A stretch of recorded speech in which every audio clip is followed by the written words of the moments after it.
If you walk through the ruins of Rome today, you might feel the whisper of history in the air. Broken arches, silent statues, and ancient roads. They all seem to tell you a single truth. All roads lead to Rome. But Rome was not always an empire. Once, it was nothing more than a small settlement by the Tiber River, a place of farmers, shepherds, and warriors. No one could have imagined that this humble town would one day rule over the known world. Rome's story is not just about power, it's about ambition, courage, betrayal, and dreams. It's about people, real people, with hope in their hearts and fire in their eyes. People who built roads and cities, who fought wars and celebrated victories, who shaped laws and ideas that still live with us today. So tonight, let me tell you this story, not as a list of dates or battles, but as a journey through time, where we'll walk together on those ancient roads that, as they say, all lead to Rome.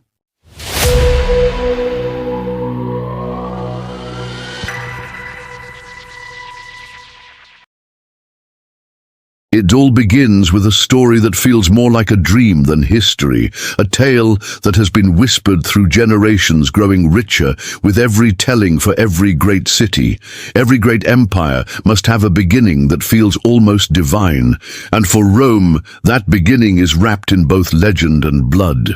Imagine the hills of central Italy nearly 3,000 years ago, untamed forests covering the land, rivers running wild and free, and scattered tribes living simple lives of farming, herding, and hunting, unaware that one day on these very hills an empire would rise that would dominate the known world.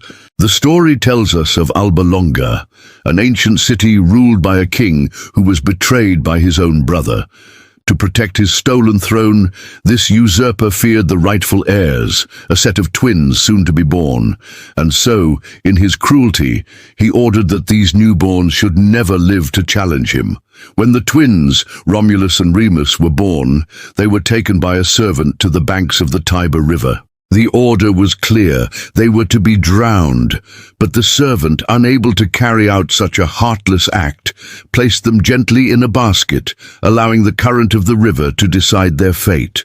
The basket drifted, caught by reeds and branches, until it came to rest at the base of a hill that would one day be called the Palatine. It was there, according to legend, that a she-wolf found them. This image, wild and impossible yet deeply symbolic, would endure for centuries. The fierce she-wolf lowering her body to nurse two helpless human infants. In her den, Romulus and Remus survived, not as princes, but as creatures of the wilderness. Yet even the care of a wolf could not raise them into men. A shepherd named Faustulus discovered the boys and, with his wife, took them into his home. Raised among the hills, the twins grew strong, bold, and untamed, their childhood marked by adventures, hunting, and skirmishes with local bandits. As young men, they learned of their true heritage, that they were the grandsons of a deposed king and rightful heirs to the throne of Alba Longa. With this revelation came a sense of destiny. They gathered allies, overthrew the usurper, and restored their grandfather to his rightful place. Yet even with their victory, they were restless. Alba Longa was not their dream. They wanted a new city, a place of their own, built on the very land where fate had saved them as infants. They returned to the banks of the Tiber River, to the hills that had been their home, and there the seeds of Rome were planted. But dreams can turn to rivalry, even among brothers. Romulus and Remus disagreed on which hill would hold their new city. Romulus chose the Palatine, while Remus preferred the Aventine. They turned to the gods for a sign, watching the skies for birds that would signal divine favor. Remus claimed he saw more birds, but Romulus insisted the gods had blessed his vision. Their quarrel escalated, pride and anger sharpening their words, until in a fit of rage, Romulus struck his brother down. The ground that would one day hold temples and palaces was first soaked with the blood of brotherhood. Romulus stood over Remus and declared that the city would bear his name, Rome. It was a beginning both heroic and tragic, a symbol of ambition and sacrifice, as if the very foundation of Rome was built on the price of power. Romulus, now alone, began the task of building his city. He gathered shepherds, fugitives, wanderers and exiles, offering them a new home and a fresh start.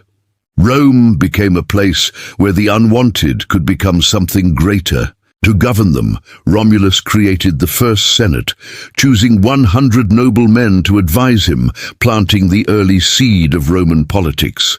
Yet the city lacked women, and Romulus, bold and cunning, devised a plan. He invited the neighboring Sabine people to a great festival, and during the celebration, his men seized the Sabine women. This infamous event, known as the Rape of the Sabine Women, nearly led to war. But in time, the Sabine women themselves, who had become wives and mothers, stood between their fathers and their new Roman husbands, begging for peace. Through this, the Sabines and Romans united, and Rome grew stronger. Romulus ruled for many years, shaping the identity of his city. Some say that when he died, he did not die at all, but was taken up into the heavens by the gods, becoming the divine figure of Quirinus. With his passing, Rome entered a new chapter, one ruled not by a single man, but by a line of kings whose deeds would lay the foundation for all that was to come. The second king, Numa Pompilius, was everything Romulus was not. Where Romulus had been fierce, Numa was gentle and wise. He brought peace and order, teaching the Romans to honor the gods with rituals, temples, and festivals. Many of the religious traditions of Rome, including the sacred Vestal Virgins and the calendar of festivals, began under his guidance. He believed that true strength came not only from war, but also from the favor of the divine, and through his reign, Rome enjoyed a time of peace and growth. After Numa came Tullus Hostilius, a king of war and fire. He believed that Rome must be feared to be respected, and he led his people into battles with neighboring cities.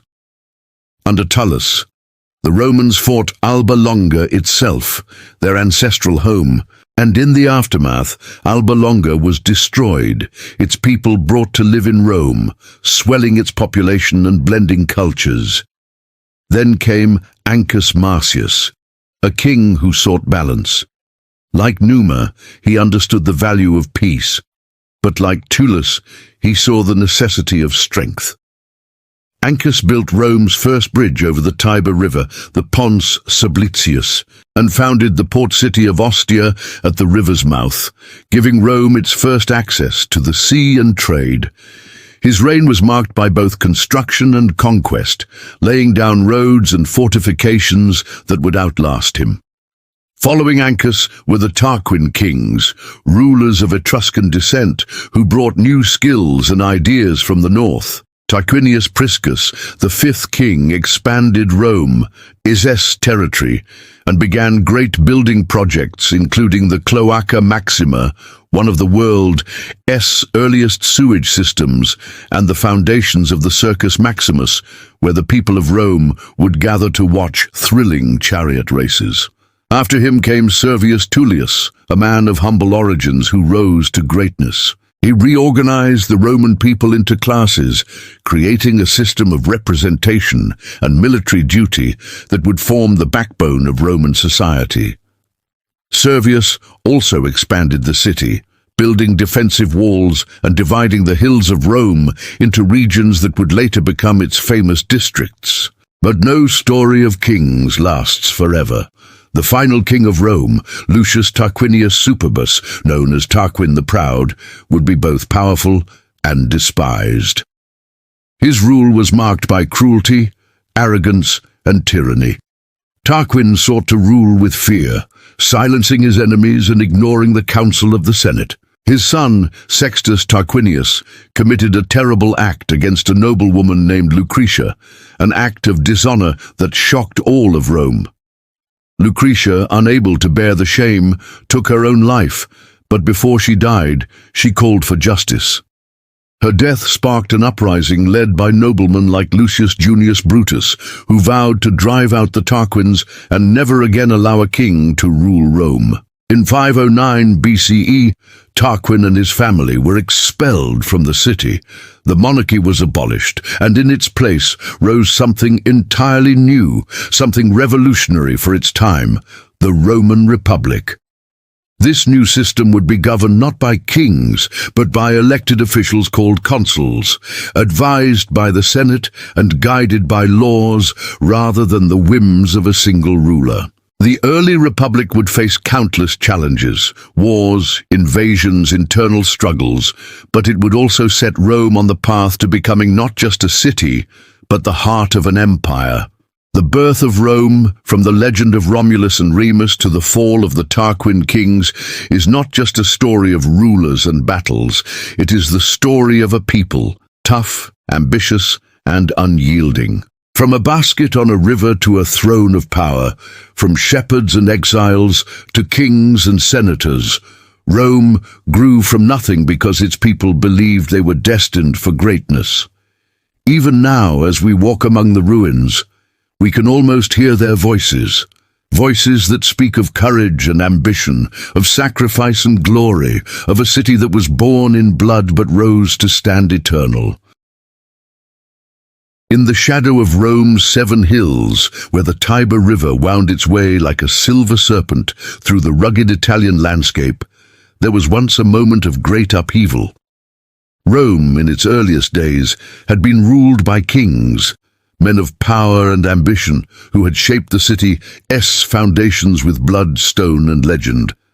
But kingship, as history has shown time and again, is a fragile thing. The story begins with the last of these monarchs, Lucius Tarquinius Superbus, Tarquin the Proud, a ruler whose tyranny and arrogance stirred the embers of rebellion among the people.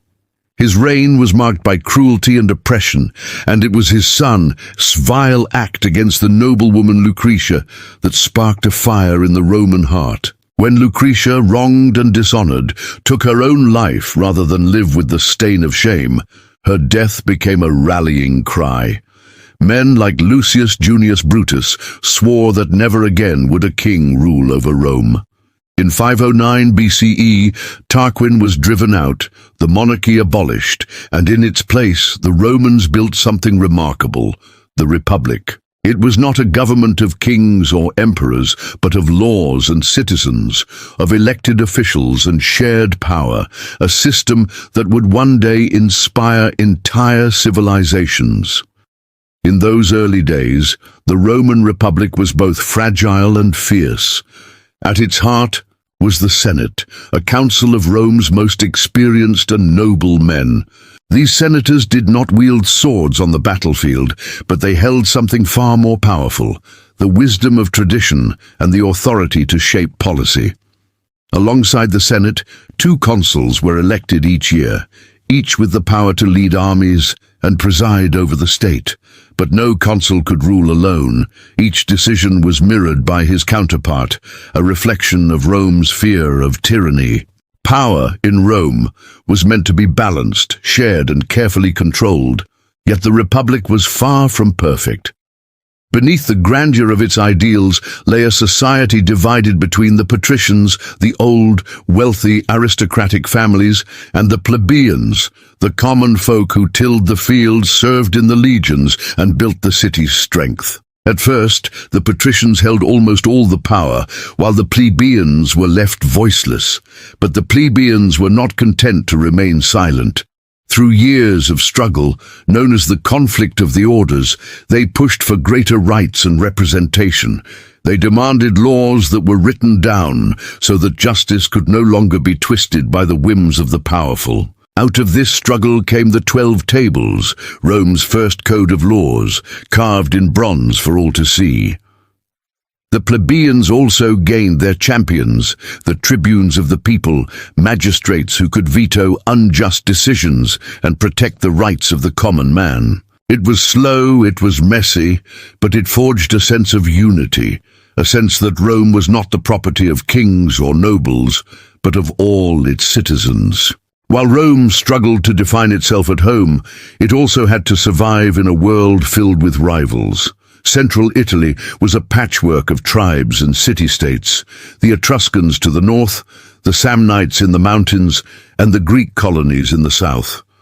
Rome was small but ambitious. Its armies, disciplined and unyielding, became the hammer with which it forged an empire. Early wars were fought with the neighboring Latin cities and the powerful Etruscan kings. Through alliance and conquest, Rome grew stronger, absorbing not just territory but also culture, engineering, and religion from those it defeated. The Romans were masters of adaptation. They borrowed the Etruscan art of building roads, aqueducts, and temples and made them their own. They learned Greek warfare and philosophy, yet always shaped it to fit their own stern, practical spirit. By the 4th century BCE, Rome had subdued the Latin League and pushed its borders further into Italy. But the road to dominance was far from smooth. The Samnite Wars, brutal and unforgiving, tested the mettle of Rome's legions. These mountain tribes were fierce warriors who fought with cunning and ferocity, forcing Rome to adapt its tactics and improve its military organization. By the time the wars ended, Rome stood as the unchallenged master of central Italy. Yet, just as Rome reached this new height, disaster struck. From the north came a people unlike any Rome had faced before, the Gauls.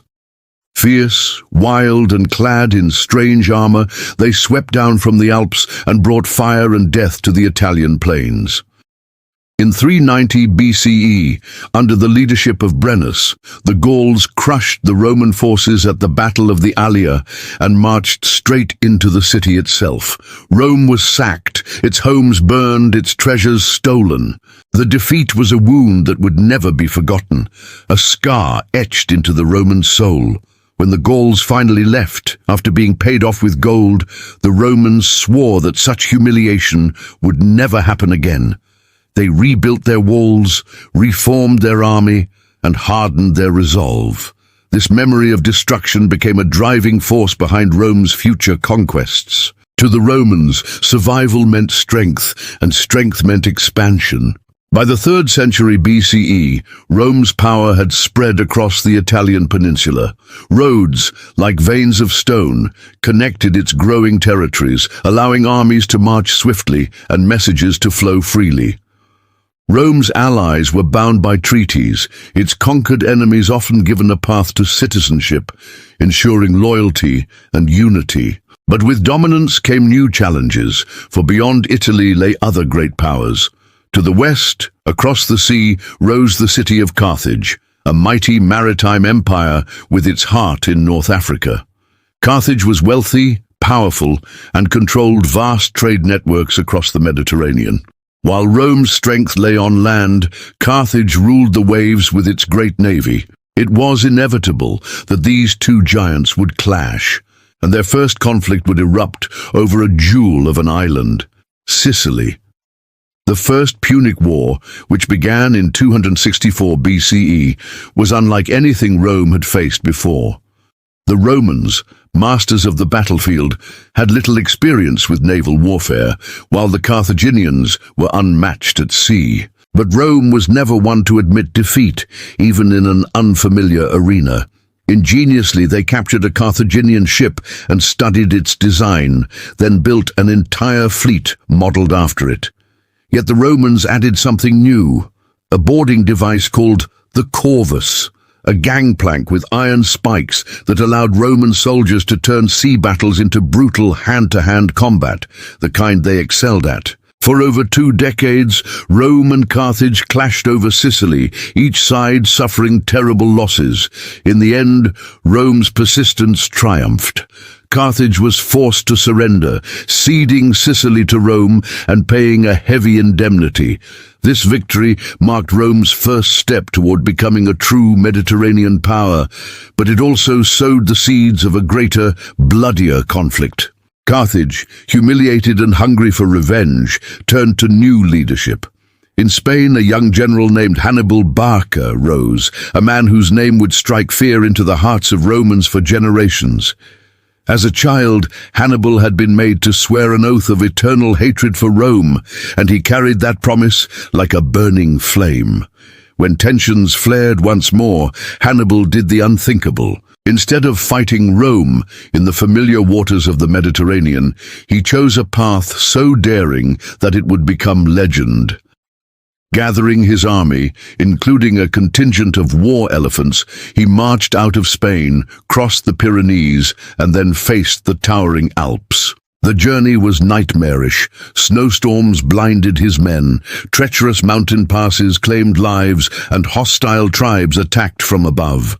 Thousands died, but Hannibal's resolve never wavered. When he finally emerged into the plains of northern Italy, battered but unbroken, Rome was stunned.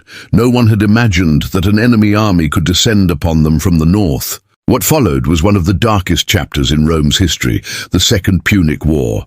Hannibal proved to be a master of strategy, defeating Roman armies again and again. At the Trebia River, he lured the Romans into icy waters and crushed them. At Lake Trasimene, he sprung an ambush so devastating that entire legions were annihilated. But it was at the Battle of Cannae, in 216 BCE, that Hannibal achieved his most brilliant and terrifying victory. Facing a much larger Roman force, Hannibal used a tactic of encirclement, allowing his center to bend and draw the Romans inward, while his cavalry swept around their flanks. By the day's end, tens of thousands of Roman soldiers lay dead, and the Republic stood on the brink of collapse. Panic gripped the city. Allies defected, and some whispered that perhaps Rome's time had come to an end. But Rome was not a city that surrendered easily. Instead of negotiating with Hannibal, the Senate doubled down. They refused to face Hannibal in open battle again, choosing instead to wear him down with a war of attrition. Under the cautious strategy of Quintus Fabius Maximus, nicknamed the Delayer, Rome avoided direct confrontation, focusing on cutting Hannibal's supply lines and reclaiming lost territories. Slowly, painfully, Rome began to recover. Meanwhile, a brilliant young general named Publius Cornelius Scipio emerged. Bold and charismatic, Scipio believed that the best way to defeat Hannibal was not in Italy, but in his homeland. Crossing into North Africa, Scipio forced Carthage to recall Hannibal to defend his own city. The two great generals met at the Battle of Zama in 202 BCE. This time it was Rome that held the advantage. Scipio's cavalry outmaneuvered Hannibal's, and the Carthaginian army was crushed. Hannibal fled into exile, and Carthage was once again humbled. Rome, now master of both Italy and much of the western Mediterranean, stood taller than ever before. The rivalry, however, was not over. Carthage, though weakened, remained a symbol of defiance. In Rome, voices like that of Cato the Elder began to cry out, "Carthago delenda est!" Carthage must be destroyed. When Carthage showed signs of recovery, Rome seized the opportunity. The Third Punic War, though brief, was brutal. The Roman legions besieged the city, and when it finally fell in 146 BCE, they leveled it to the ground. The streets ran with fire and blood, and the once great city was reduced to ashes. It was said that the Romans cursed the land itself, scattering salt so that nothing would grow there again. With Carthage gone, Rome's supremacy in the West was unchallenged, yet victory brought its own challenges. The Republic that had once been a small, close-knit community was now a sprawling empire. Wealth and slaves poured in from conquered lands, enriching the patrician class, but leaving many plebeians behind. The old values of simplicity, duty, and shared sacrifice began to erode, replaced by greed, ambition, and political corruption. The Senate, once the guardian of the Republic, became a battleground for powerful families vying for control. Rome had triumphed over her enemies, but new storms were gathering within her own walls. Rome's victory over Carthage did not simply secure her dominance over the Western Mediterranean, it transformed her very identity. Once a modest city-state, fiercely protective of its independence, Rome had now become a vast power, with territories stretching from Spain to Greece. But with this expansion came changes that would test the very foundations of the Republic. The spoils of war, gold, grain, slaves, poured into the city, enriching the patrician elite beyond measure. Vast estates known as latifundia replaced small family farms worked by enslaved captives from conquered lands.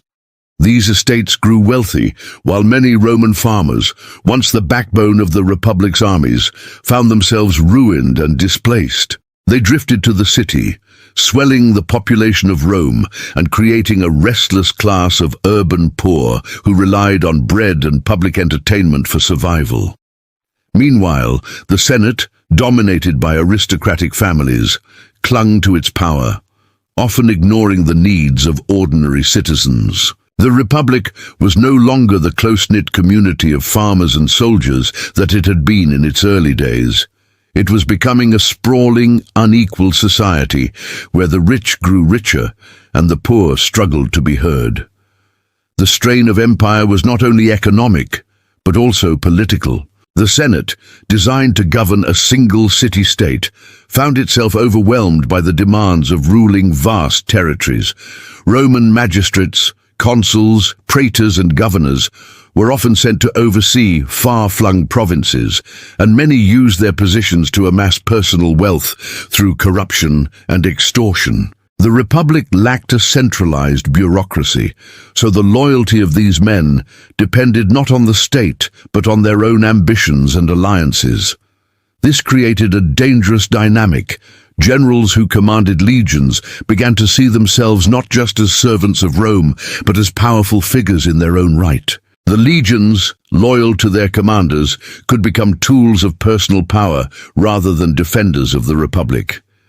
It was a slow, creeping transformation, but it would have profound consequences in the centuries to come. Despite these internal challenges, Rome's military machine continued to expand its influence. To the east, the legacy of Alexander the Great still lingered in the form of the Hellenistic kingdoms, Macedonia, Syria, and Egypt. These realms were rich and sophisticated, heirs to the grandeur of Greek culture. At first, Rome had little interest in entangling itself in the affairs of the East, but conflicts soon became unavoidable. Macedon, under King Philip V, allied with Hannibal during the Second Punic War, provoking Roman intervention. The Macedonian Wars followed, a series of campaigns that saw Rome steadily dismantle the power of the Greek kingdoms. At the Battle of Cynocephalae in 197 BCE, Roman legions, with their flexible manipular formation, decisively defeated the Macedonian phalanx, a moment that showcased Rome's adaptability and the superiority of its military system. By the middle of the 2nd century BCE, Rome had established itself as the dominant power in Greece and Asia Minor, bringing home not only wealth, but also the treasures of Greek art, philosophy, and literature. Greek tutors educated the sons of Roman nobles, and Greek ideas began to shape Roman culture in profound ways. Yet even as Rome absorbed the sophistication of Greece, it clung to its stern, pragmatic values, always wary of what it saw as the decadence of the East. While Rome's armies marched across the Mediterranean, the tensions at home grew sharper. The plight of the plebeians, the urban poor, and the dispossessed farmers reached a breaking point. It was in this atmosphere of discontent that two brothers, Tiberius and Gaius Gracchus, rose to prominence in the 2nd century BCE. Known as the Gracchi, they sought to reform the Republic and restore some measure of equality. Tiberius, elected as tribune of the people, proposed redistributing public land to the poor, challenging the entrenched power of the Senate. His efforts were met with fierce resistance. In a shocking moment that revealed how fragile the Republic had become, Tiberius was killed in a riot orchestrated by the Senate in 133 BCE. A decade later, his brother Gaius tried to carry on his legacy, pushing for further reforms. But he too was met with violence and was ultimately killed. The deaths of the Gracchi marked a turning point. They showed that the Republic was no longer able to resolve its conflicts through dialogue and law. Political violence had become a tool of power, and the divisions between the rich and poor were widening into a chasm. As Rome continued to expand, its armies required ever more manpower. Traditionally, Roman soldiers were drawn from the land-owning citizen class, but with so many small farmers displaced, recruitment became harder. This crisis led to one of the most significant military reforms in Roman history, introduced by the general Gaius Marius in the late 2nd century BCE. Marius opened the legions to the capite censi, the head count, the poorest citizens who owned no property. He promised them pay, loot, and most importantly, land upon retirement. For the first time, the Roman army became a professional force, loyal not to the Republic itself, but to its generals who provided for them. This change solved the immediate manpower problem, but it planted the seeds of future civil wars. For now, ambitious men could use the loyalty of their soldiers to challenge the state. The late Republic was an age of towering personalities, generals and politicians whose ambitions threatened to overshadow the collective spirit that had once defined Rome. Figures like Lucius Cornelius Sulla, a ruthless general and statesman, set dangerous precedents. In 88 BCE, Sulla marched his legions into Rome itself, an unprecedented act that shattered the unwritten rules of the Republic. He seized power, declared himself dictator, and enacted bloody purges against his enemies, using lists known as prescriptions to mark those who were to be killed and their property seized. Though Sulla eventually stepped down, his actions showed that the Republic's institutions could be bent or even broken by those who commanded military might. The door was now open for others to follow his path. It was during this turbulent era that Rome also faced one of its most dramatic internal threats, the Spartacus Revolt. In 73 BCE, a gladiator named Spartacus, once a soldier and now a slave, forced to fight for the amusement of crowds, escaped with a small band of fellow gladiators. What began as a desperate bid for freedom soon grew into a full-scale slave rebellion, as tens of thousands of slaves and oppressed people joined Spartacus's cause. For 2 years, Spartacus and his followers defied the might of Rome, defeating several Roman armies and causing panic across Italy. Eventually, the rebellion was crushed by Marcus Licinius Crassus, and thousands of captured rebels were crucified along the Appian Way as a grim warning to any who might defy Rome. Yet the revolt revealed deep cracks in Roman society. The vast inequalities, the reliance on slavery, and the brutal measures used to maintain control. As the Republic lurched from one crisis to another, a new generation of leaders emerged, men whose names would echo through history. Crassus, the wealthy banker and general. Pompey Magnus, the brilliant commander who brought glory to Rome's armies. And a young, ambitious politician named Gaius Julius Caesar. These three would form the first triumvirate, an informal alliance that allowed them to dominate Roman politics in the mid-1st century BCE. Caesar, in particular, possessed both charisma and cunning. While serving as governor of Gaul, he launched a series of campaigns that expanded Rome's territory all the way to the Atlantic Ocean and even crossed into Britain. His commentaries on the Gallic Wars, written in a clear, direct style, made him a hero to the Roman people, but his growing power and popularity alarmed the Senate. By this time, the balance of the Republic had all but collapsed.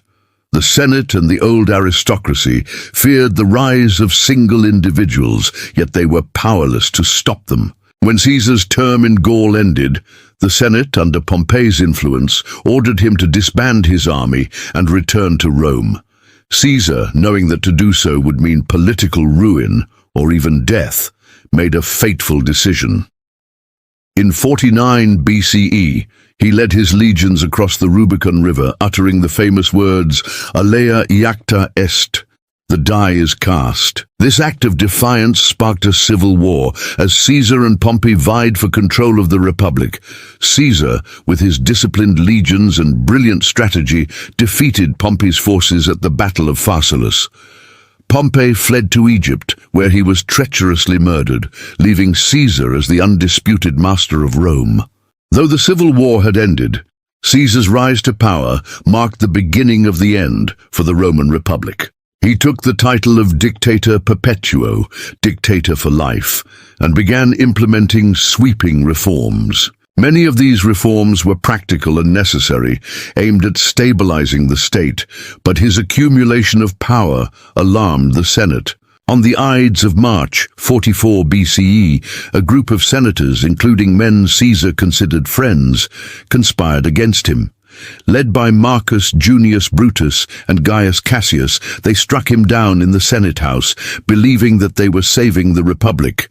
But Caesar's assassination did not restore the old order. Instead, it plunged Rome into another cycle of civil wars, as his allies and assassins fought for supremacy. Julius Caesar was not born into the highest rank of Rome's aristocracy, yet he carried the name of an ancient patrician family and a heart brimming with ambition that would one day shake the very foundations of the Republic. He came of age during one of Rome's most turbulent periods, when political corruption, economic inequality, and the ambitions of powerful generals had already begun to unravel the delicate balance of power that had sustained the Republic for centuries. Caesar's youth was marked by danger and determination. At one point, he was even forced into hiding because of his opposition to the dictator Sulla, who had seized control of Rome with ruthless force. Yet unlike many who feared Sulla's wrath, Caesar refused to bow completely. When Sulla reportedly spared him, saying, "There are many Mariuses in this young Caesar," it was as if destiny itself had recognized the spark that would ignite an empire. Through military service in Asia and a daring capture by pirates, whom Caesar later hunted down and crucified, he honed not only his skills, but also his unshakable confidence, always believing he was meant for greatness. As he rose through the political ranks of Rome, serving as quaestor, aedile, and eventually praetor, Caesar mastered the art of gaining the people's favor through public games, oratory, and bold reforms. He understood, perhaps better than anyone of his generation, that in a republic crumbling under its own weight, the loyalty of the people was as powerful as the command of an army. By the mid-1st century BCE, Rome was a republic in name, but an oligarchy in practice, dominated by the wealthy elite of the Senate. The growing power of generals like Pompey Magnus and Marcus Crassus had already shown that military strength could overshadow the Senate AS authority. Caesar, recognizing the need for alliances, formed an unprecedented political partnership with these two giants, an arrangement history would call the First Triumvirate. Pompey, the celebrated conqueror of the East, sought land for his veterans. Crassus, the richest man in Rome, sought political influence. And Caesar, ever the strategist, sought a stepping stone to ultimate power. Together, they bypassed Senate opposition and secured their mutual interests. Caesar was appointed governor of Cisalpine Gaul and later Transalpine Gaul, a position that would change the course of his life and Rome's history forever. It was in Gaul that Caesar's genius as a military commander shone brightest. Over the course of nearly a decade, he led his legions on campaigns that brought all of Gaul under Roman control, defeating powerful tribal leaders like Vercingetorix. His commentaries on the Gallic War, written in clear and simple Latin, not only chronicled his victories, but also served as brilliant propaganda, painting Caesar as a heroic defender of Rome. The Senate grew uneasy at his growing fame and wealth, but the people adored him. For them, Caesar was no longer just a general. He was a symbol of Roman strength, vision, and destiny. The fragile alliance of the triumvirate began to crumble when Crassus died in a failed campaign against the Parthians, and Pompey drifted closer to the Senate, wary of Caesar's rising power.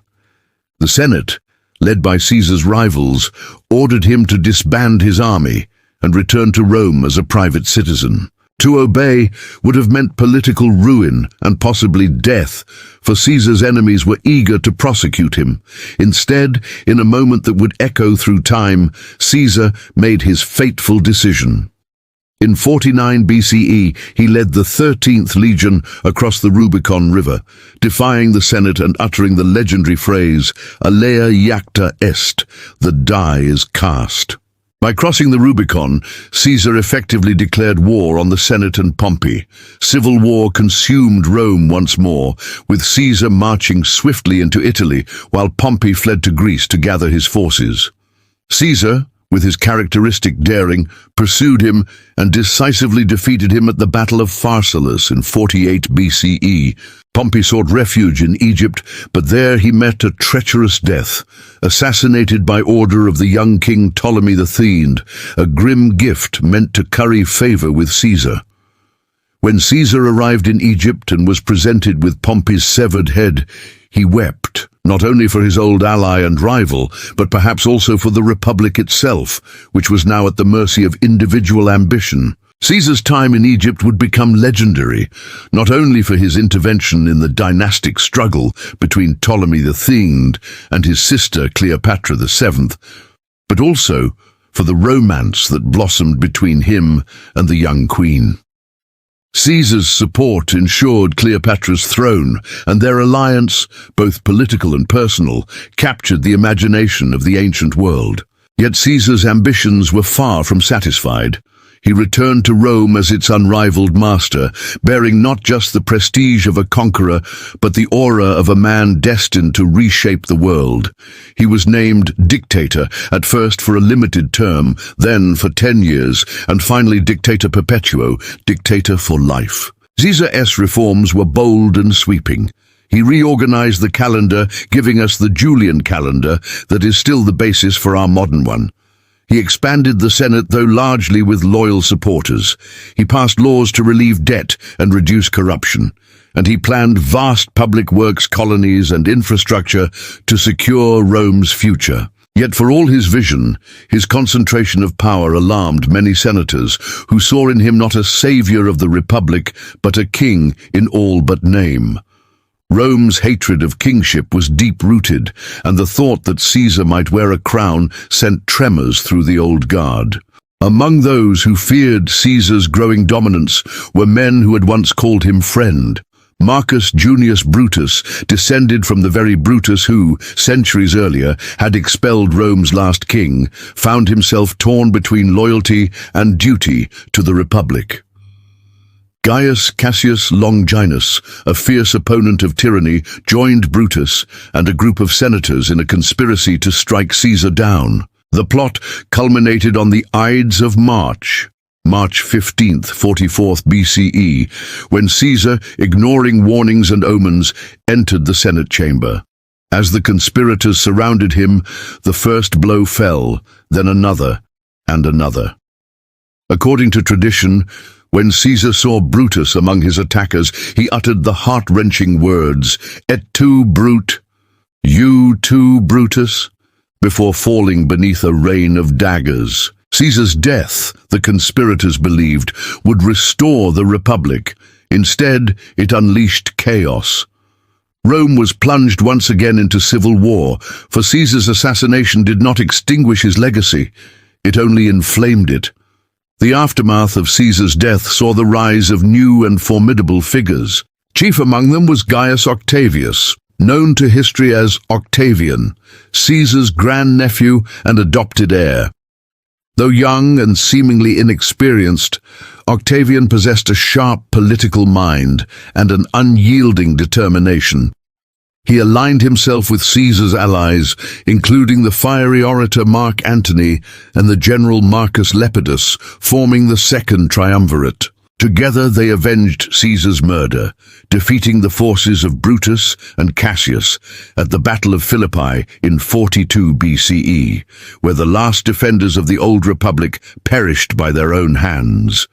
With their enemies gone, the triumvirs divided the Roman world among themselves, but as history had shown time and again, power shared rarely remains equal. Tensions flared between Octavian and Mark Antony, whose alliance with Cleopatra in Egypt gave him both strength and vulnerability. Their rivalry would culminate in one of the most dramatic conflicts in Roman history. The final war of the Republic was as much about personalities as it was about politics. Mark Antony, once Caesar's loyal friend, had become enamored with Cleopatra, the queen who had captivated Caesar himself. Octavian, shrewd and calculating, used this relationship to his advantage, portraying Antony as a traitor to Rome, a man seduced by the luxuries and intrigues of the East. The decisive confrontation came in 31 BCE at the Battle of Actium, a naval clash off the coast of Greece. Octavian's forces, led by his brilliant Admiral Agrippa, dealt Antony and Cleopatra a crushing defeat. The lovers fled to Egypt, where, a year later, facing inevitable capture, they chose death over humiliation. Antony by his own sword, Cleopatra by the fangs of an asp, if legend is to be believed. With their fall, Octavian stood alone as the unchallenged ruler of the Roman world.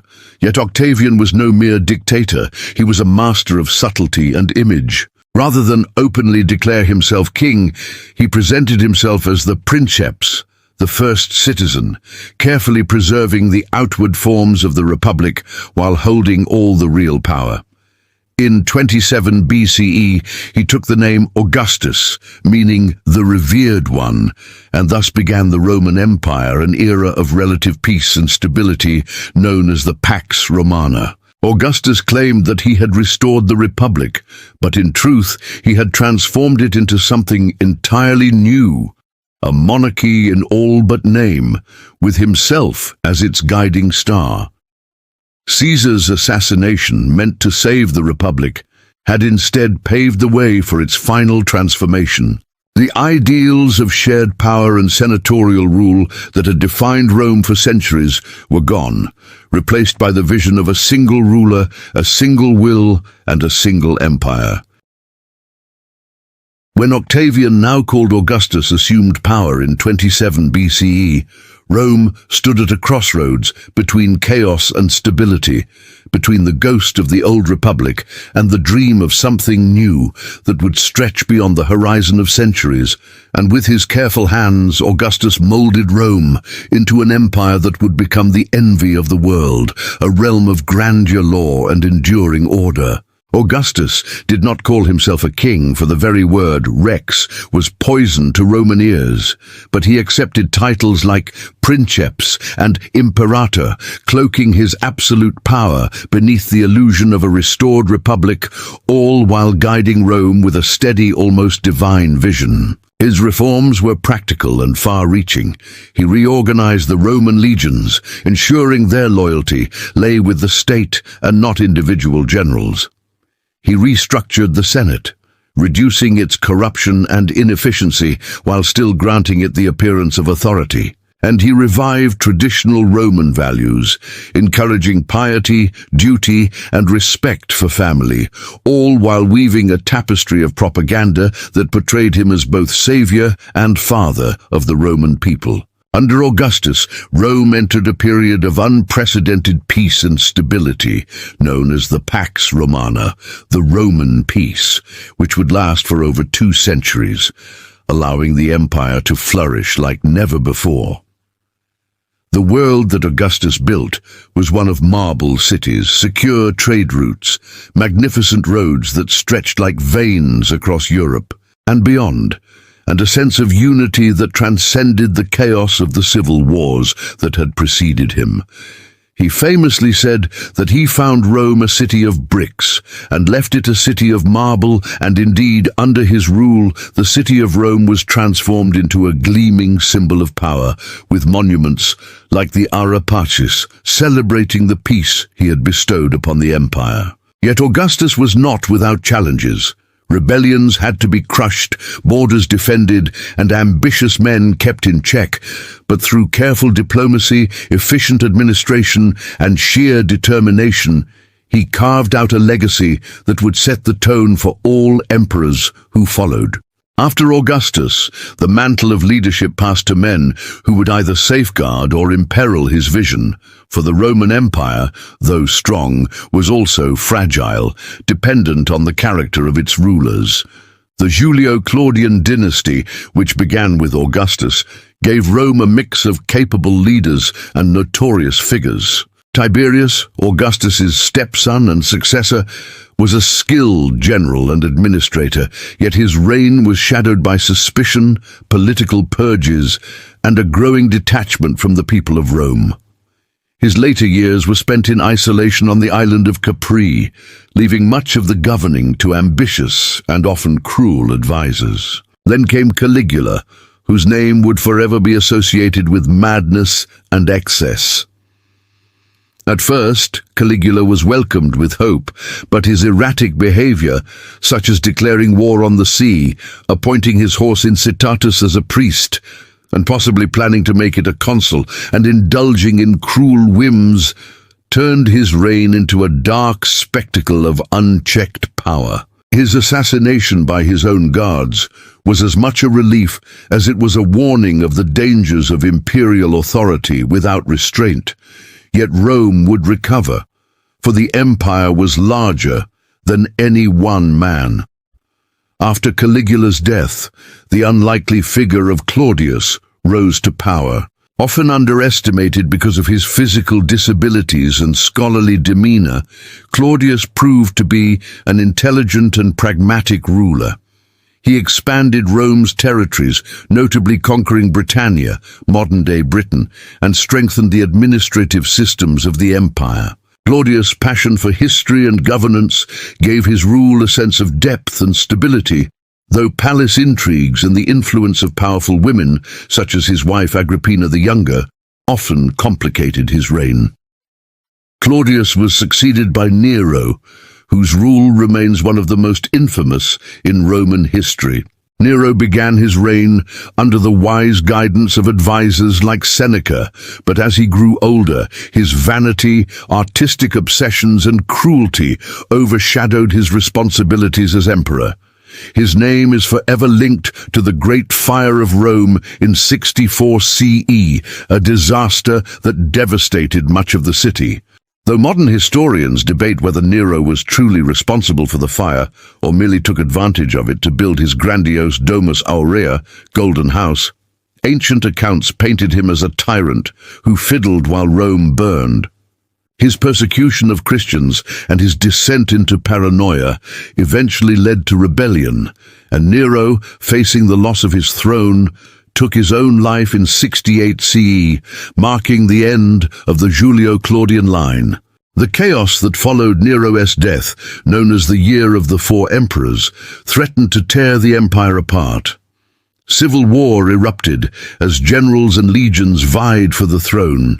Galba, Otho, and Vitellius each claimed power, but it was Vespasian, a seasoned general and founder of the Flavian dynasty, who ultimately emerged victorious in 69 CE.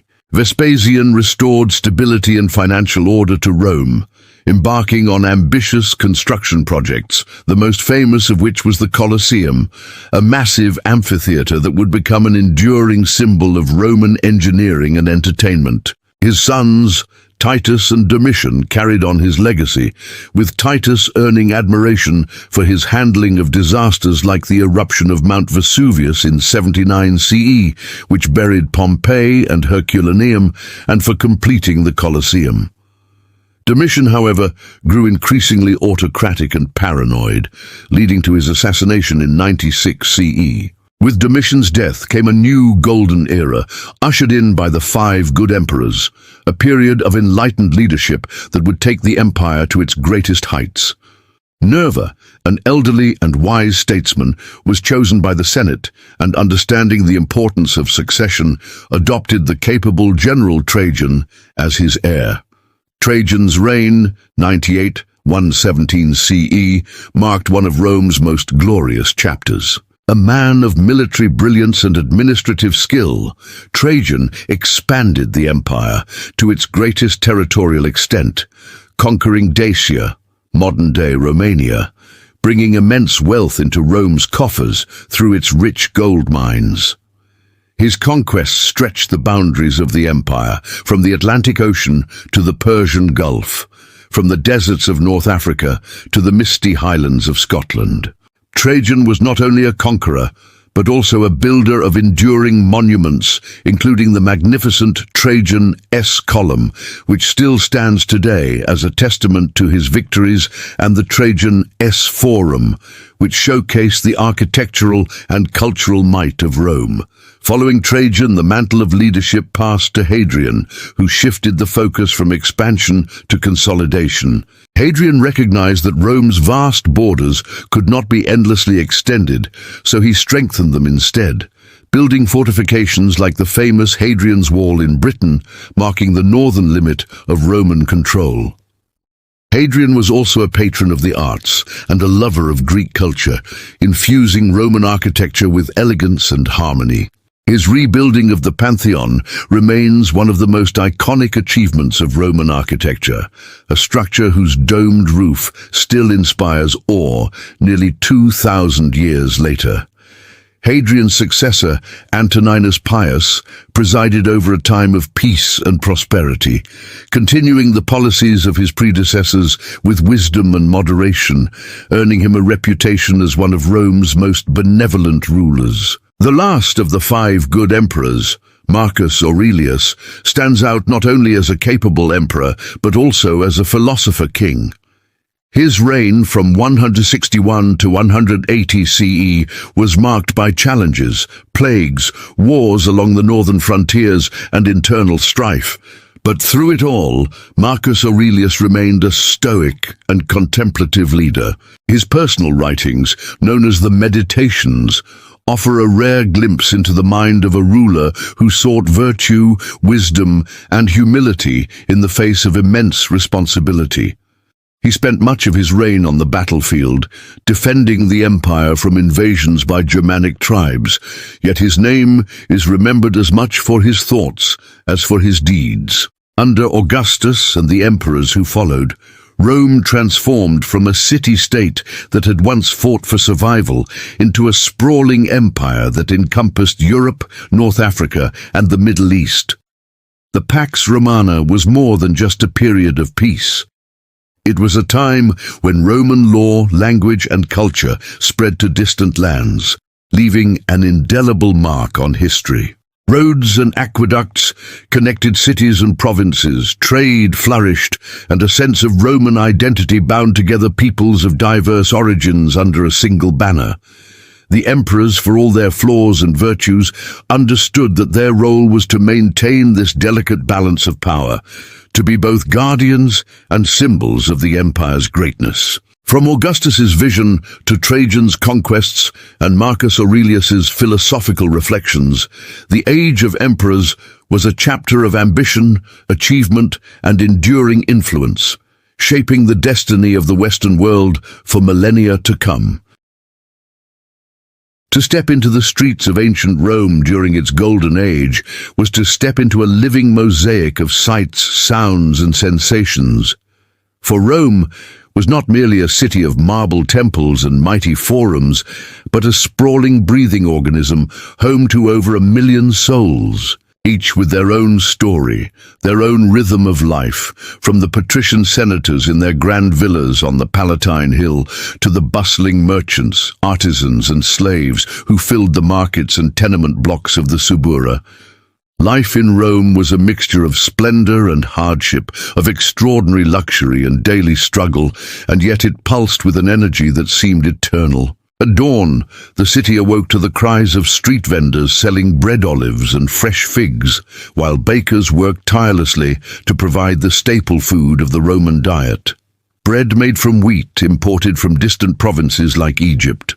For the poor, meals were simple: coarse bread, porridge known as pulse, and perhaps some lentils or a few vegetables, while the rich dined on delicacies that stretched the imagination, from stuffed dormice and peacock tongues to exotic spices brought from India and North Africa.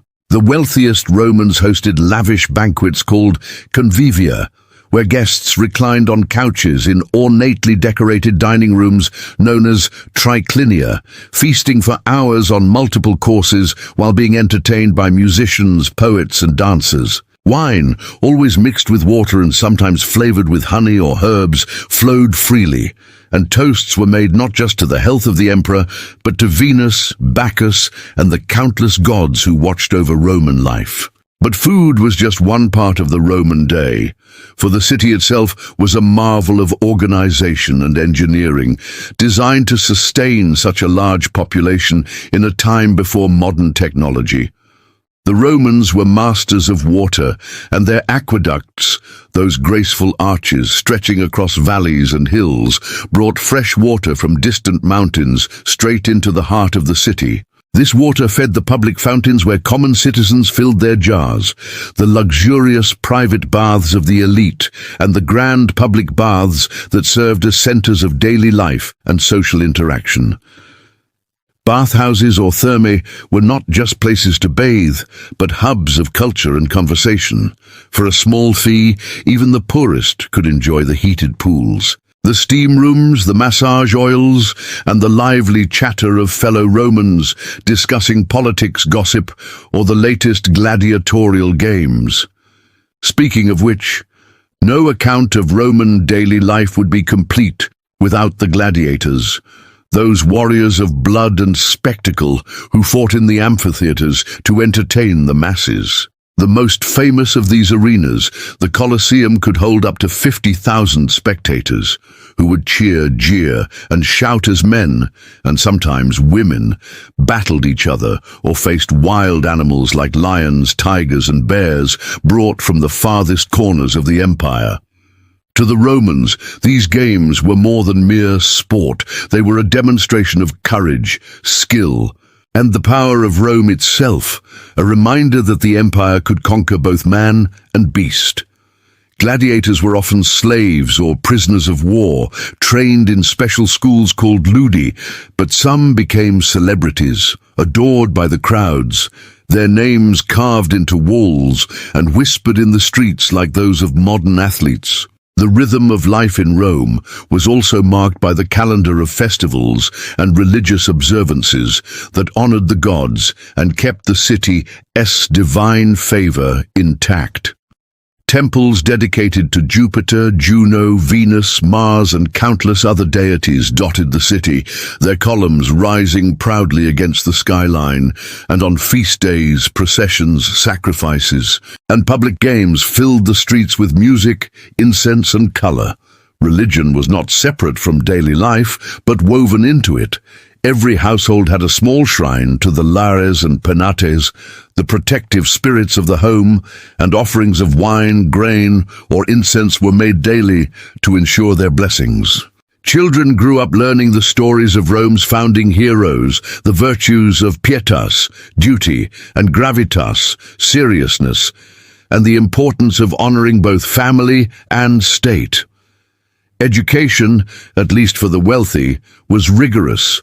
Boys studied reading, writing, rhetoric, and philosophy, often under Greek tutors, while girls were taught domestic skills and in some cases music and literature. For the majority of Romans, however, life was less about study and more about survival, with long hours spent laboring in workshops, markets, or on construction projects.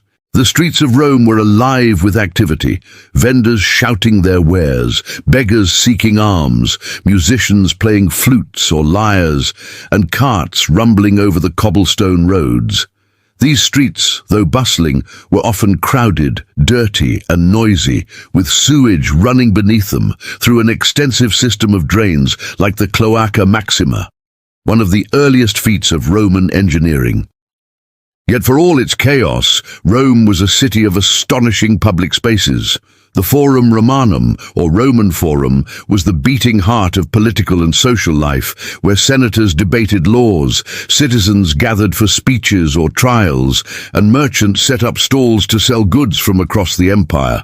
Silks from China, glassware from Syria, spices from Arabia, and ivory from Africa. Above the Forum, the Palatine Hill glittered with the opulent palaces of the emperors, while the Circus Maximus, Rome's massive chariot racing stadium, echoed with the thunder of hooves and the cheers of hundreds of thousands of spectators.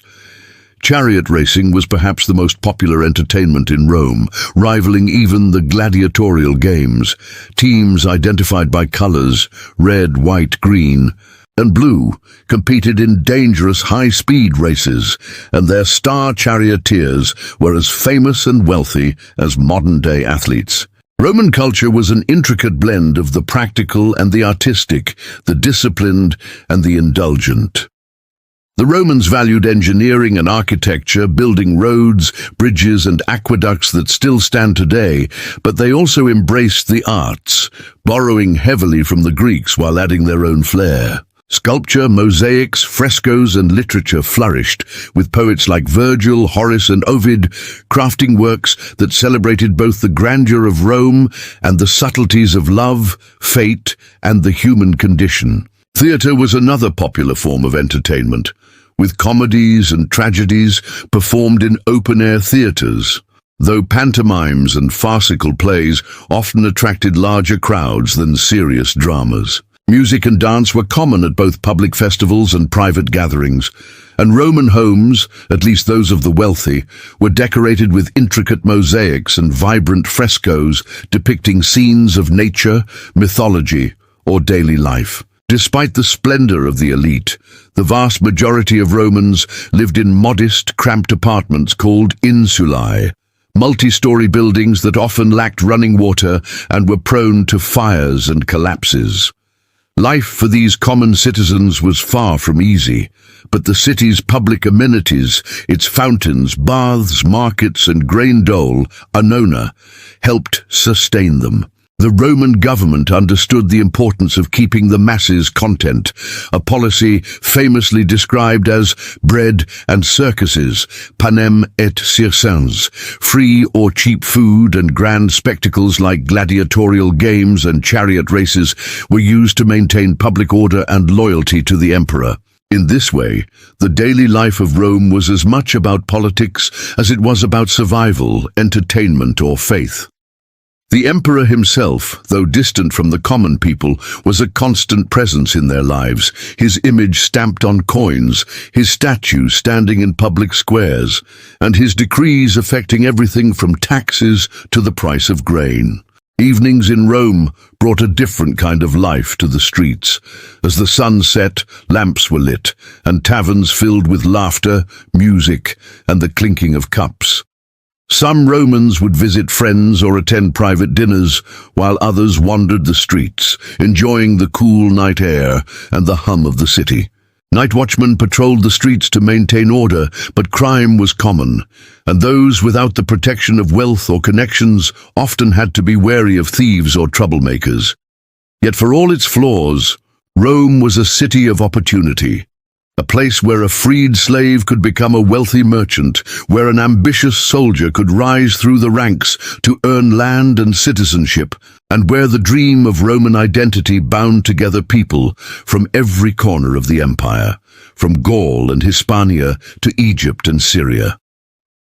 In the grand tapestry of Rome's daily life, everything was connected: food and water, entertainment and politics, religion and family, woven together into a civilization that balanced both simplicity and sophistication. The aqueducts that arched across the countryside symbolized not just Rome's engineering genius, but its ability to bring life to its people, while the gladiatorial games, though brutal, reflected the Roman admiration for strength, courage, and spectacle. The city's culture, steeped in tradition but open to new ideas, allowed Rome to adapt, grow, and endure for centuries. And though centuries have passed and the marble temples have crumbled the echoes of that daily life, of laughter in the markets, cheers in the arenas and prayers whispered to household gods, still linger a reminder of the humanity that thrived within the shadow of the Roman Empire. The power of Rome did not rest on its marble temples, its bustling forums, or even its clever politics, but on the iron backbone of its military machine, a force unlike any the ancient world had seen before. For the Roman legions were not simply armies. They were a living, breathing system of disciplined strategy and relentless organization that could crush kingdoms, build empires, and hold together a realm that stretched from the misty hills of Britain to the golden sands of Egypt. At the heart of this machine stood the legionary, a citizen soldier who embodied Rome's ideals of strength, loyalty, and endurance. Clad in his iconic segmented armor, or lorica segmentata, with a heavy rectangular shield, scutum in one hand and a short stabbing sword, gladius, in the other, the legionary was not just a warrior, but a cog in a well-oiled system of tactics that relied on precision and unity rather than individual heroics. These men trained daily, marching long distances under heavy loads, building fortifications in hostile territories, and practicing maneuvers until they moved like a single organism. To stand in the path of a Roman legion was to face an unstoppable tide of disciplined soldiers who advanced in tight formations, shields locked together, swords stabbing in calculated thrusts rather than wild swings. The famous testudo or tortoise formation, with shields overlapping overhead and to the sides, made them nearly impervious to enemy missiles, allowing them to approach fortifications under a rain of arrows and stones. Yet the genius of the Roman military was not just in its formations, but in its flexibility and organization. Each legion, typically consisting of about 5,000 men, was divided into smaller units called cohorts and centuries, each led by experienced centurions who commanded with a mix of stern authority and personal courage.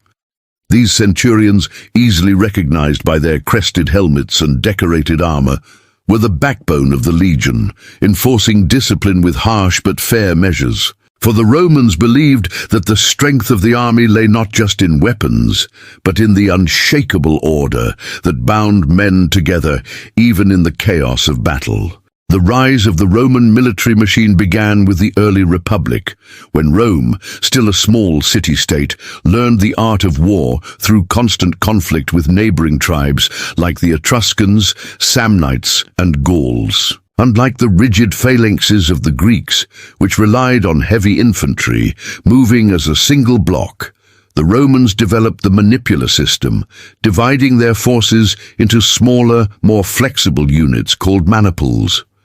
This allowed them to adapt quickly to rough terrain and to outmaneuver enemies who relied on less mobile formations. The Roman soldier of this era carried a large oval shield, a short sword, and 2 javelins, one of which, the pilum, was designed to bend upon impact, rendering it useless to the enemy while piercing shields and armor. With each war, Rome refined its methods, learning from both victory and defeat. One of the most defining moments in Roman military history came during the Punic Wars against Carthage, a powerful maritime empire led by brilliant generals such as Hamilcar and, most famously, Hannibal Barca. Hannibal's audacious crossing of the Alps with war elephants remains one of the most legendary feats in military history, and at the Battle of Cannae in 216 BCE. He inflicted one of the worst defeats Rome ever suffered, encircling and annihilating nearly 50,000 Roman soldiers in a single day. Yet Rome's true strength lay in its resilience. It did not crumble under the weight of this catastrophe, but instead adapted, rebuilt, and pursued Hannibal with relentless determination. Under the leadership of generals like Scipio Africanus, the Romans turned the tide, eventually defeating Carthage at the Battle of Zama in 202 BCE and emerging as the dominant power of the Mediterranean. From that point forward, the Roman military machine became not just a defensive force, but a weapon of expansion, carving out provinces across Europe, Asia, and Africa. The legions marched wherever the Senate or emperor commanded, building roads and fortifications as they went, leaving behind a network of military camps, many of which would grow into future cities. Each soldier was a builder as well as a fighter, capable of constructing siege engines, fortresses, and bridges with astonishing speed. Their ability to lay siege to fortified cities was unmatched, thanks to their use of advanced engineering tools like battering rams, siege towers, and ballistae, giant crossbow-like weapons capable of hurling heavy bolts or stones with deadly force. The Roman navy, though initially less dominant than its army, also played a crucial role in securing control of the seas, particularly during the Punic Wars, when innovative devices like the corvus, a boarding bridge, allowed Roman soldiers to turn naval battles into infantry clashes where their discipline gave them the upper hand. As the Republic gave way to the Empire, the Roman military evolved into a professional standing army, no longer composed solely of citizen soldiers, but also of volunteers, mercenaries, and auxiliaries drawn from the far corners of the Empire. These auxiliary troops, often recruited from conquered peoples, brought unique skills to the legions: archers from Syria, cavalry from Gaul and Spain, slingers from the Balearic Islands, and were essential to Rome's continued success.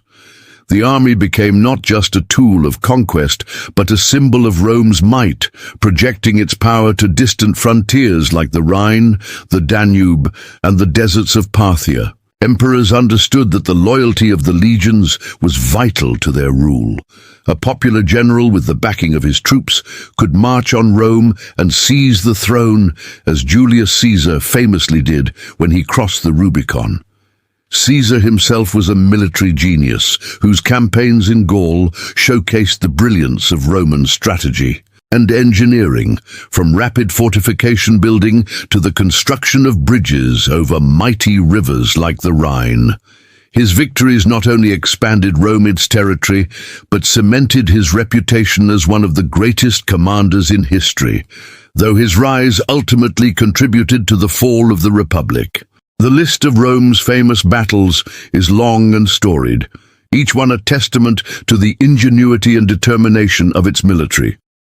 Beyond Cannae and Zama, there was the Battle of Alesia in 52 BCE, where Caesar, through a double-ring fortification system, trapped and defeated the Gallic leader Vercingetorix despite being outnumbered.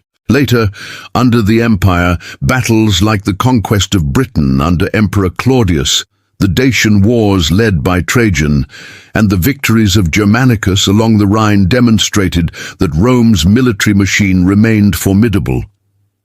Yet there were also devastating losses, such as the Battle of Teutoburg Forest in 9 CE, where 3 entire legions were annihilated by Germanic tribes led by Arminius, a defeat so shocking that the Emperor Augustus is said to have cried out, "Quintilius Varus, give me back my legions." These moments of defeat were rare but significant, reminding Rome that its dominance was never guaranteed and that its legions had to constantly adapt to new challenges. Roman strategy was a blend of caution, planning, and ruthless execution. Generals like Caesar, Scipio, and Trajan emphasized logistics as much as combat, ensuring that their armies were well supplied, even in hostile territories. Roman roads, built with astonishing precision, were as much military tools as they were civilian infrastructure, allowing legions to move quickly across vast distances. Communication was vital, with signal fires, messengers, and standards helping coordinate movements across sprawling battlefields. Discipline was enforced with harsh punishments, including flogging or even decimation, a brutal practice in which 1 out of every 10 soldiers in a disgraced unit was executed by their comrades to restore order and morale. Yet rewards were equally significant. Soldiers could earn land, wealth, and even citizenship for their families, making service in the legions both a path to honor and a ladder for social advancement. By the height of the empire, Rome maintained around 30 legions, supported by countless auxiliary units, all stationed strategically along its borders, from Hadrian's Wall in Britain to the deserts of North Africa. Fortresses and camps were laid out with mathematical precision, complete with barracks, workshops, stables, and parade grounds. Every legionary carried his own tools for digging trenches and building fortifications, ensuring that wherever they camped, they could construct a fortified base in a single night. This ability to create and defend positions quickly was one of the keys to Rome's success, allowing them to hold territory while preparing for future campaigns. The Roman military machine was not only about brute force, but also about psychological warfare. The sight of a legion, with its gleaming armor, standards waving, and disciplined ranks, was often enough to intimidate enemies into surrendering without a fight. Rome also excelled at incorporating defeated peoples into its system, offering them a stake in the empire through military service, land grants, and citizenship. This pragmatic approach allowed Rome to replenish its ranks and maintain control over a diverse and sprawling territory. However, as the centuries passed, cracks began to appear in this once invincible system. The legions, once composed of loyal Roman citizens, increasingly relied on foreign mercenaries who lacked the same discipline and allegiance to the empire. The costs of maintaining such a vast military began to strain the economy, and internal power struggles often saw the legions used as pawns in civil wars rather than defenders of the frontiers. Still, for centuries, the Roman military machine stood as the ultimate symbol of order and power in a chaotic world. Its legions carved roads through mountains, built cities in wildernesses, and brought the might of Rome to every corner of the known world. From the scorching sands of North Africa, where legions marched against desert kingdoms, to the frozen rivers of Germania, where they clashed with tribes in the snow, the story of the Roman military is one of endurance, adaptation, and ambition. Even in defeat, Rome learned, adapted, and returned stronger, proving that its true strength lay not in any single battle, but in the system itself. A system that combined strategy, engineering, and iron discipline into a force that could shape history. And though the legions have long since faded into dust, their legacy remains etched into the landscapes they once conquered in the ruins of forts. The straight lines of ancient roads, and the enduring idea that with organization and will even the mightiest of empires can be forged. The fall of Rome was not a single event, but a long, slow unraveling of a once mighty empire, a gradual crumbling of the pillars that had held up the Roman world for centuries, as though time itself conspired against this colossus that had once seemed eternal. To understand the decline and fall of Rome, one must imagine an empire stretched beyond its limits, burdened by the weight of its own grandeur, where corruption seeped into the veins of its governance, where the loyalty of its armies began to waver, and where the unity that had once made Rome invincible began to fracture like ancient marble under relentless pressure. The seeds of decline were sown in the very soil of its triumphs. As Rome grew richer and more powerful, it also grew complacent, its leaders more interested in personal luxury and political intrigue than in the virtues of discipline and civic duty that had built the Republic and the early empire. The Senate, once the proud heart of Roman politics, had long since become a hollow shell, overshadowed by emperors who wielded absolute power, some wise and capable, others cruel, paranoid, or incompetent. The imperial throne, coveted and dangerous, became a prize for which generals and ambitious nobles were willing to spill rivers of blood, plunging Rome into cycles of civil war that weakened its foundations from within. In the 3rd century CE, during what historians call the crisis of the 3rd century Rome, saw more than 20 emperors rise and fall in a mere 50 years, many meeting violent ends, assassinated by their own troops or rivals, while the empire itself teetered on the brink of collapse. This era of chaos drained the empire's resources, left its borders vulnerable, and eroded the confidence of its people, who once believed that Rome's dominion was as unshakable as the stars. Economic troubles compounded the political instability, as the vast expenses of maintaining the legions, paying officials, and funding public spectacles strained the imperial treasury.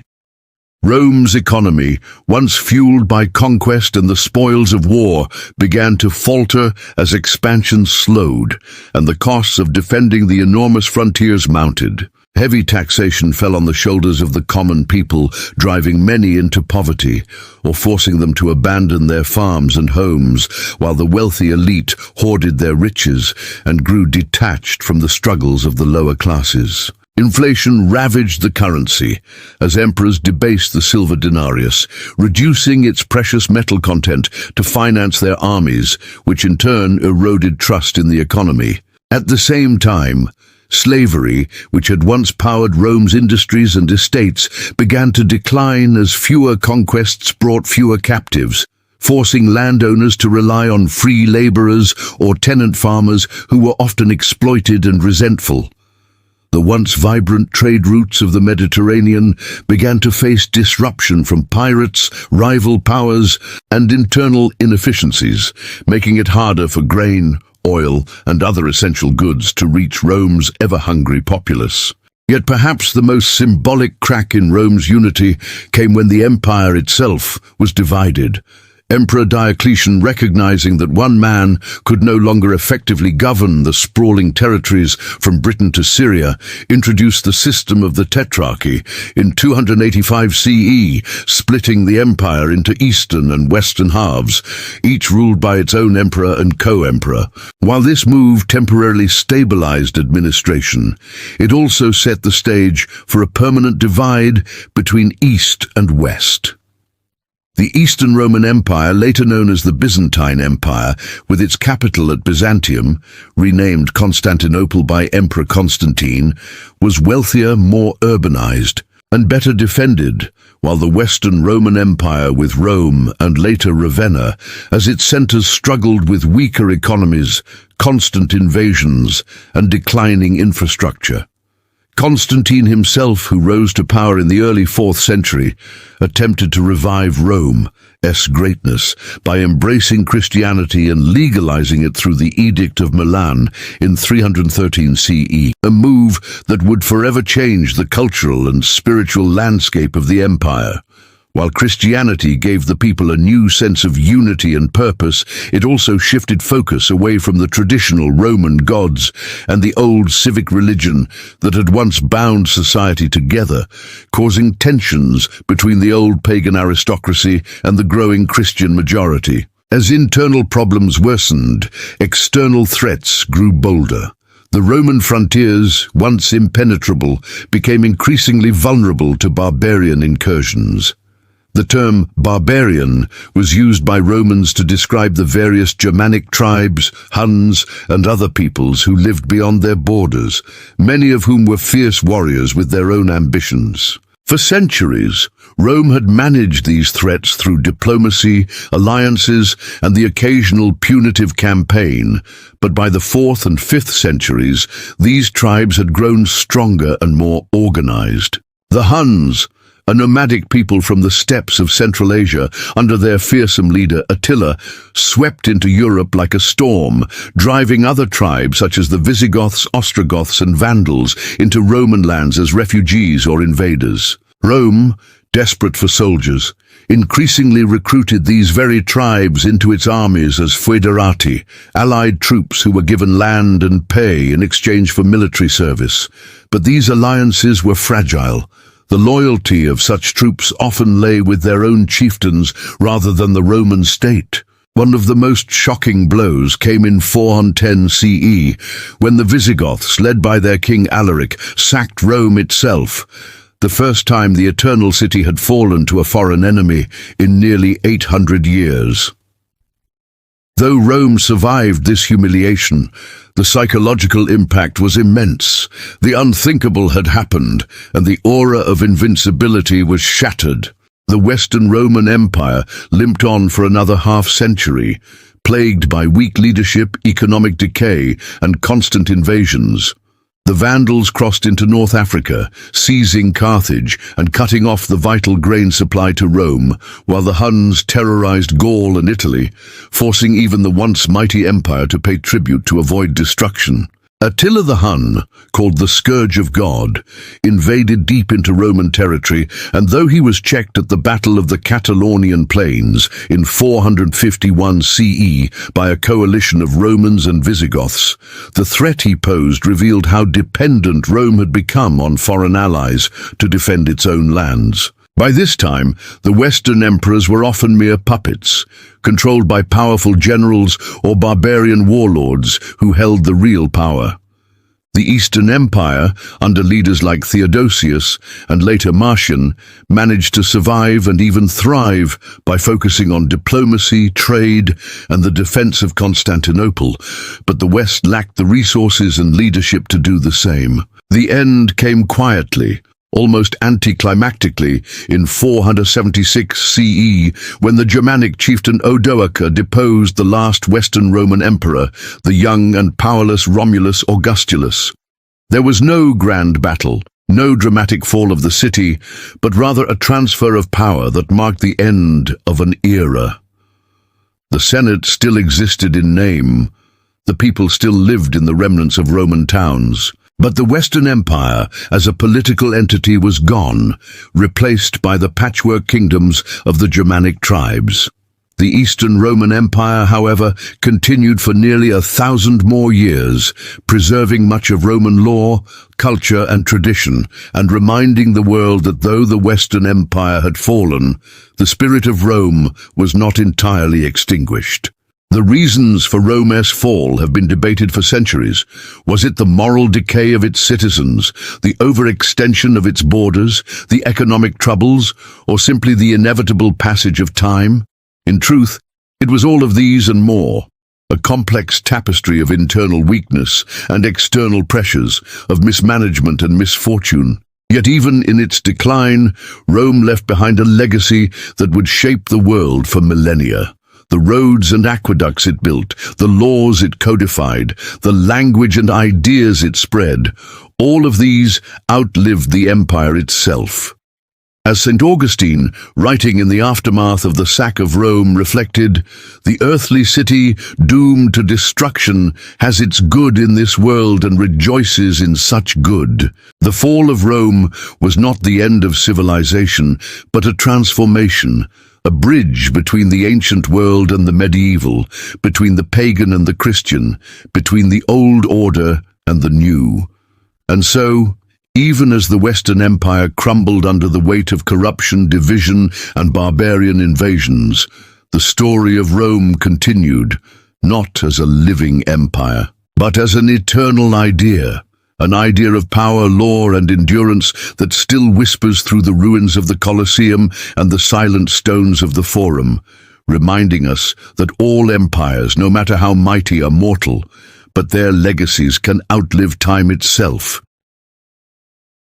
When we speak of the legacy of Rome, we are not merely recalling the memory of an ancient empire. We are acknowledging a civilization whose ideas, structures, and innovations continue to shape the very foundations of our modern world, echoing through the corridors of time like an unbroken whisper of greatness. Rome may have fallen as a political power centuries ago, but its influence is everywhere, etched into the stones of our cities, embedded in our systems of law and governance, living within the very words we speak, and resonating in the ideals of culture, architecture, and engineering that define modern society. The Romans were builders of more than just cities. They were architects of ideas, dreamers of grand visions, who dared to turn imagination into reality. Walk through any great city today, London, Paris, Washington, or Rome itself, and you will see the shadow of Roman engineering and design. The arches, domes, and columns that adorn modern courthouses, museums, and government buildings are direct descendants of Roman architectural principles perfected 2,000 years ago. The Colosseum, with its massive amphitheater capable of holding over 50,000 spectators, stands as a testament to Roman ingenuity, a marvel of concrete and stone that continues to inspire the design of modern stadiums. The aqueducts, which carried fresh water across vast distances, were not just engineering feats, but symbols of Rome's commitment to public welfare and urban development. Even today, many European cities still use remnants of Roman aqueduct systems, and the concept of centralized water supply, public baths, and sanitation owes much to Roman innovation. Roman roads, stretching like veins across the empire, were so well built that many are still in use, forming the basis for Europe's modern transportation routes. The phrase, "all roads lead to Rome," was more than a metaphor. It was a statement of fact, as Rome's roads connected its farthest provinces, enabling trade, military movement, and cultural exchange on an unprecedented scale. These roads, built with layers of stone, gravel, and sand, set a standard for infrastructure that remains unmatched in its simplicity and durability. The Roman passion for organization extended beyond architecture and engineering into the realm of law, where perhaps their most enduring legacy resides. The Roman legal system, particularly the codification of laws under Emperor Justinian in the Corpus Juris Civilis, laid the groundwork for the civil law traditions that govern much of the modern world. Concepts such as contracts, property rights, legal representation, and the presumption of innocence before proven guilty all trace their roots to Roman jurisprudence. Even the very idea that laws should be written, accessible, and applied equally was a Roman innovation that continues to influence democratic societies today. Language, too, carries the Roman imprint. Latin, the language of Rome, became the foundation for the Romance languages, Italian, French, Spanish, Portuguese, and Romanian, while leaving an indelible mark on English through vocabulary, legal terms, and scientific nomenclature. Words like justice, audience, maximum, and forum are echoes of Latin thought, bridging the gap between ancient and modern. Latin also remained the language of scholarship, law, and religion for centuries after the empire's fall, carried forward by the Catholic Church and medieval universities, ensuring that the Roman voice would never be silenced. Beyond language and law, the Roman ideal of governance has left its mark on modern political systems. The Roman Republic, with its Senate, consuls, and assemblies, introduced ideas of checks and balances, civic duty, and representative governance, concepts that would later inspire the framers of modern democracies such as the United States. The architecture of the U.S. Capitol, with its imposing dome and neoclassical columns, pays direct homage to Roman designs, while the very term Senate is a Roman inheritance. Roman culture, with its appreciation for art, literature, and philosophy, also shaped the intellectual landscape of the Western world. Writers like Virgil, Ovid, and Cicero provided works that continue to be studied for their rhetorical brilliance and insights into human nature. Roman sculptures and mosaics, with their attention to realism and detail, influenced Renaissance masters such as Michelangelo and Raphael, who looked to ancient Rome for inspiration.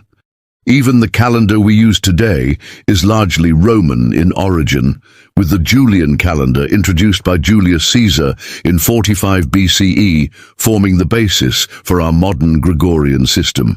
The names of our months, January, from Janus, the god of beginnings, March, from Mars, the god of war, and July, named after Caesar himself, are Roman legacies we rarely think about but use every day. The influence of Rome is not just visible in tangible structures or systems, but also in the intangible ideals of strength, order, and cultural unity. Rome's vision of a connected, multicultural empire where trade, art and ideas could flourish across borders resonates with the modern concept of globalization.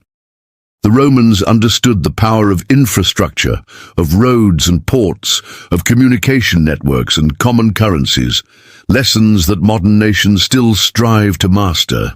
Their military strategies, too, continue to be studied in academies worldwide, with the disciplined Roman legions serving as models of organization, training, and logistical efficiency. The layout of Roman camps, with their grid-like design, would inspire the planning of cities and forts throughout history, from medieval castles to American frontier towns.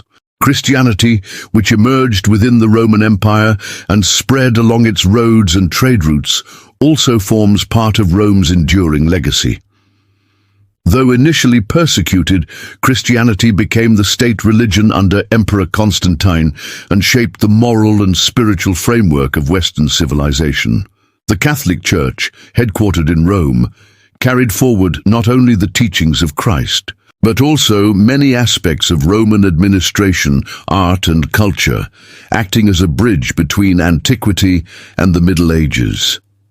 The grandeur of St. Peter's Basilica in Vatican City, with its majestic dome designed by Michelangelo, is both a spiritual and architectural tribute to Rome's enduring genius. In modern times, the spirit of Rome lives on, in the way we design our cities, build our governments, and think about law and order. When we watch a sports event in a massive stadium, we are unknowingly echoing the crowds who once cheered in the Colosseum. When we debate laws in a parliament or congress, we are following in the footsteps of Roman senators and tribunes who shaped policy with fiery speeches and strategic alliances. When we walk along straight roads, marvel at arches and domes, or use public utilities, we are benefiting from Roman innovations that have stood the test of time. Rome's legacy is not just about what it built, but about what it believed. That human ambition, when coupled with organization, creativity and determination, can leave a mark that lasts for millennia. To speak of Rome's legacy is to speak of the foundations of Western civilization itself. The Renaissance, that great flowering of art and thought in Europe, was in many ways a rebirth of Roman ideals, as scholars and artists rediscovered the texts, sculptures and architecture of the ancient world. The Enlightenment philosophers drew upon Roman law and political theory to argue for individual rights, the rule of law, and the responsibilities of citizenship. Even today, in our digital and global age, we find ourselves looking back to Rome for inspiration, whether in legal principles, civic architecture, or the enduring lessons of history. Rome's story teaches us that empires rise and fall, but ideas endure. The stones of the Colosseum may be weathered, the aqueducts may stand in silent ruin, but the concept of Rome, its ambition, its innovation, its belief in the power of human effort, remains alive. The Latin phrase Roma Eterna, or eternal Rome, captures this essence perfectly. Rome's power was not eternal, but its legacy is, continuing to influence our world in ways both subtle and profound. In the arches of our bridges, in the fairness of our laws, in the structure of our languages, and in the very dream of building something that lasts, Rome's spirit whispers to us, reminding us of what humanity can achieve when it dares to dream as the Romans once did.